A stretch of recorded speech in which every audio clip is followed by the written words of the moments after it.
Bab 4327. Hasil yang memalukan. Setelah melihat Rico Long meninggal dan menyimpan gulungan serta patung yang terkondensasi di tubuhnya, lalu para kultivator klan naga sisik bergegas menuju Eric Kin dengan putus asa meskipun mereka terluka parah. Namun, Eric Kin sama sekali tidak memiliki niatan melawan orang-orang gila ini.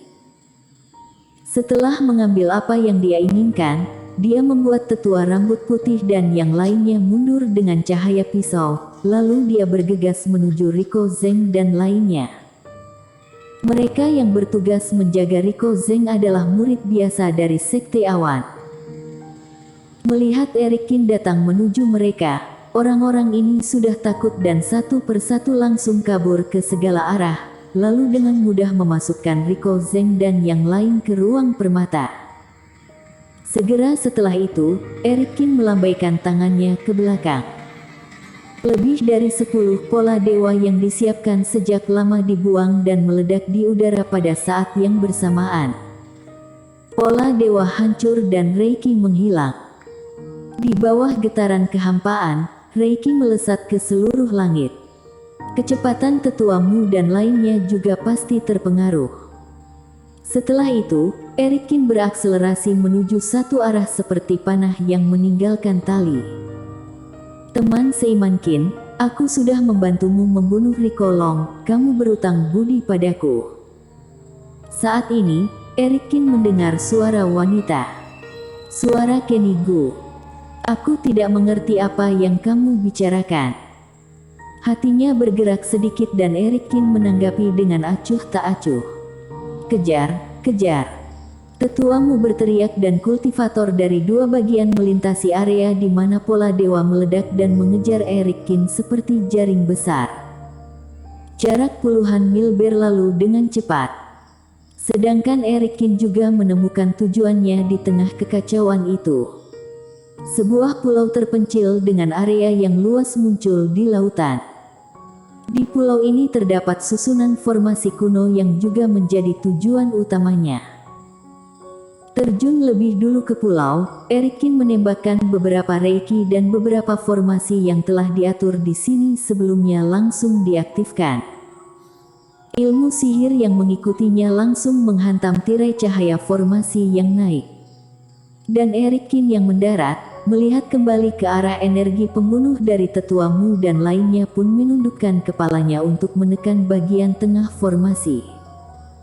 Gelombang Reiki melonjak keluar dan susunan formasi teleportasi terbuka seketika. Eric Kin mendongak dan memandang tetuamu serta yang lainnya yang terjebak di luar formasi. Meskipun formasi besar ini tidak akan bertahan lama untuk bertahan, itu cukup untuk menyelesaikan teleportasi dengan sendirinya. Tetapi pada saat dia melihat ke atas, Eric Kin tiba-tiba memfokuskan matanya dan menangkap sosok yang akrab namun asing di kejauhan. Itu adalah seorang pria parubaya yang berpakaian seperti seorang sarjana Konfusianisme, mengenakan kemeja hijau. Pada saat ini, dia melayang di langit, melihat ke arahnya. Dirinya pernah bertemu dengannya sebelumnya, ketika bertemu dengan Sierra Kin. Eric Kin ingat ada orang parubaya pada saat itu.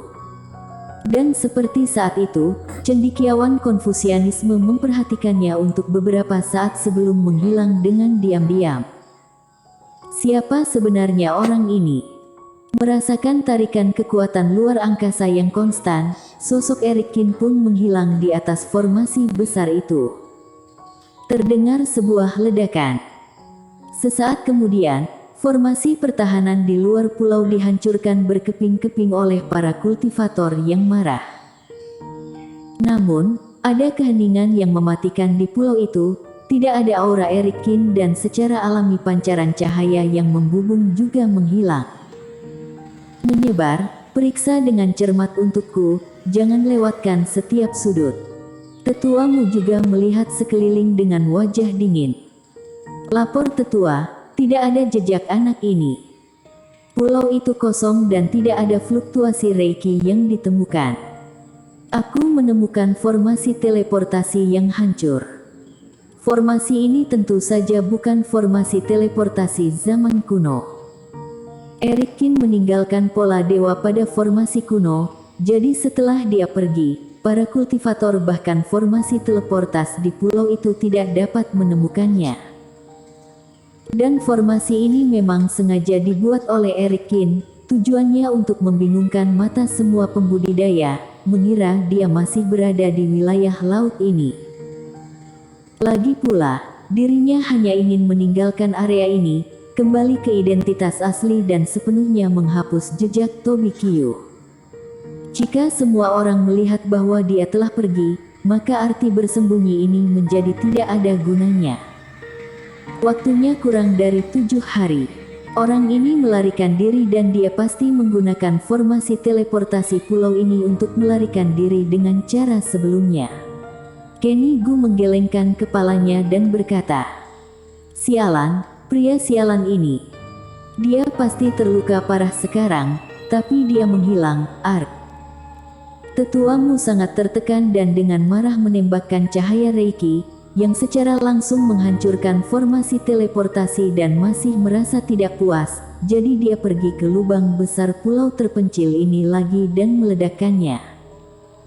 Nampaknya mereka ingin melampiaskan kekesalan mereka dengan menghancurkan pulau tersebut.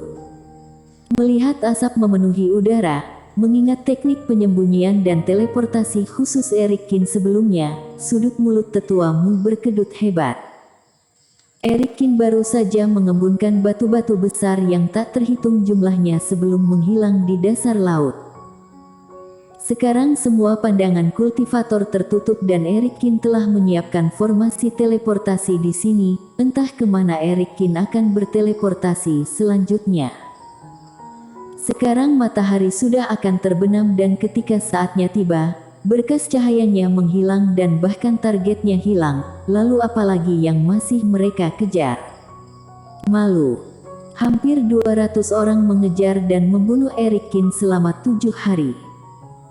Pikirkan cara yang hampir sempurna untuk mengelabui Eric Kin dan mengepungnya lagi. Berapa banyak harta, waktu dan energi yang dihabiskan dalam proses ini.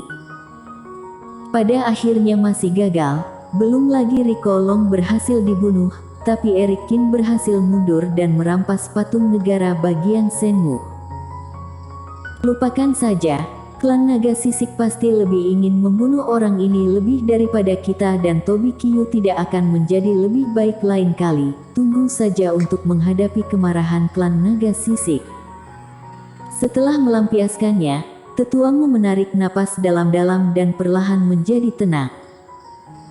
Gadis Suci Gu, tahukah kamu sebelumnya bahwa membunuh orang dengan kekuatan suci akan memadatkan kembali kekuatan suci bahkan patung pada mayat?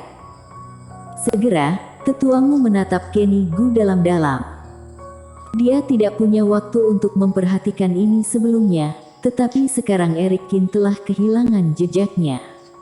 Setelah Eric Kin membunuh Rico Long, dia memanfaatkan kesempatan untuk mengambil kekuatan suci dan patung Rico Long, di mana ini sangat penting.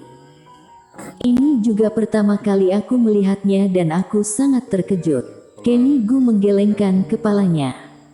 Aku benar-benar tidak menyangka ada cara lain untuk mendapatkan barang-barang master mulia di jalan surga. Hal ini jelas merupakan rahasia besar. Kedepannya, cara memperoleh kekuatan suci mungkin akan diubah oleh semua kultivator. Tetuamu berkata dengan penuh arti. Aku paham. Aku akan dengan tegas memerintahkan para kultivator di Mingsu untuk tidak berbicara omong kosong tentang masalah ini. Kata Kenny Gu. Bagus. Tetuamu mengangguk. Gadis Suci Gu, Tetua Cui, tolong pergi dan beritahu klan Naga Sisik sedangkan kami akan pergi dulu. Kedua belah pihak sedikit kecewa, jadi mereka tidak menahan apapun kecuali mengucapkan beberapa kata sopan. Ketiga pihak bekerja sama dan pada akhirnya menghabiskan banyak usaha, tetapi mereka tidak mendapatkan apa-apa, jadi mereka tidak tertarik untuk terus bekerja sama. Tentu saja, Kali ini dia menjadi dendam dengan Erik Kin dan jika ada kesempatan di masa depan, Tetua Mu juga tidak akan membiarkan Erik Kin pergi. Reman seiman sekalian, soal mengejar dan membunuh Tobi Kyu sudah berakhir. Apakah kalian akan terus mengikuti klan naga sisik atau kalian punya ide lain? Dalam perjalanan pulang, Kenigu tiba-tiba menatap Sugoyan dan yang lainnya, lalu berkata sambil tersenyum. Gadis Sucigu, jika aliansi cahaya bersedia menerima, kami secara alami akan bersedia mengikuti kamu. Sugoyan dan yang lainnya menjadi sedikit bersemangat, lalu berkata dengan cepat. Bersambung.